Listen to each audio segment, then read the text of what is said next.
Én is a mountain bike-ból jöttem. Szerintem a mountain az egyik legjobb alap, rengeteg mindent tudtam tanulni, a nagy részét még a mai napig használom országúton is. Arról nem is beszélve, hogy elképesztően sok élményt tudtam gyűjteni a Monti Gyergébe.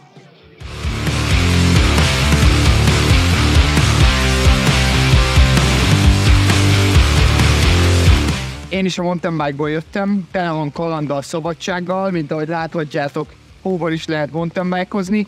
Nagyon sok barátom volt a mountain bike-ozásnak köszönhetem.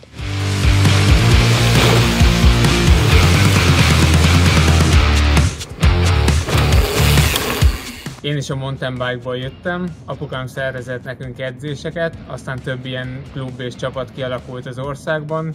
Irassátok be a gyerekeiteket mountain bike edzésre.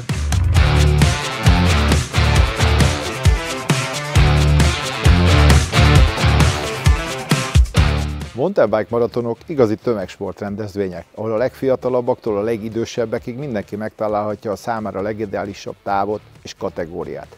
Az elmúlt években ezeken a versenyeken olyan versenyzők kezdték pályafutásukat, mint Walter Attila, Dina Marci, Fetter Erik vagy Vaskata Blanka.